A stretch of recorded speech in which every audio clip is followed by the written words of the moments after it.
Building.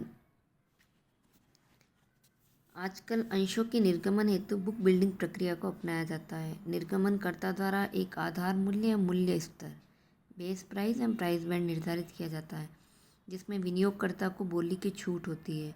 विनियोगकर्ता को इस मूल्य स्तर में वांछित अंशों के लिए बोली लगानी होती है। इस हेतु निर्गमनकर्ता द्वारा एक आदेश पुस्तक रखी जाती है, इसलिए इसे बुक बिल्डिंग कहते हैं।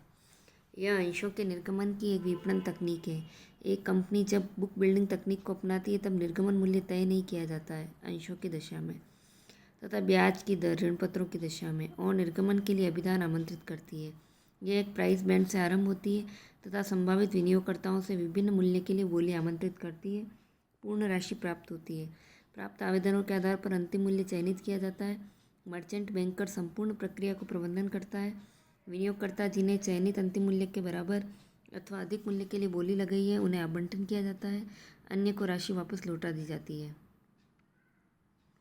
बुक बिल्डिंग का उद्देश्य निर्गमन के उचित मूल्य पर पहुंचना है, जो विभिन्न बड़े विनियोगकर्ताओं की बोली से उत्पन्न होता है।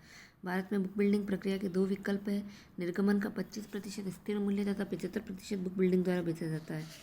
कोष संग्रह की इस प्रक्रिया में कंपनी को शीघ्र कोष संग्रहित होते हैं तथा अंशों का अच्छा मूल्य प्राप्त होता है तथा निर्गमन की समानता की दर को बढ़ाता है। यह बड़ी कंपनियों के बड़े निर्गमन हेतु उपयोगी है।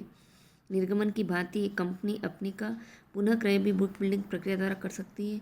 कंपनी द्वारा पुनः क्रय मूल्य विशेष प्रस्ताव पारित कर निर्धारित किया जाएगा। कंपनी द्वारा एक मर्चेंट बैंकर की नियुक्ति की जाएगी।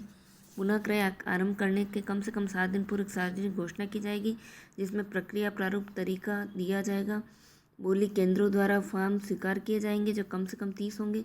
प्राप्त आवेदनों के आधार पर मर्चेंट बैंकर कंपनी की सलाह से पुनः क्रय मूल्य निर्धारित करेगी। बुक बिल्डिंग प्रक्रिया के लाभ प्रमुख निम्न हैं। यह मूल्य एवं मांग अनुसंधान को छूट देता है। निर्गमन की लागत अन्य पारंपरिक तरीकों से काफ़ी कम होती है। सामान्य सार्वजनिक निर्गमन से संपूर्ण प्रक्रिया को पूरा करने का समय काफ़ी कम लगता है। निर्गमन बंद होने से पूर्व अंशों की मांग का पता लग जाता है। यदि मांग नहीं है तो निर्गमन को स्थगित किया जा सकता है।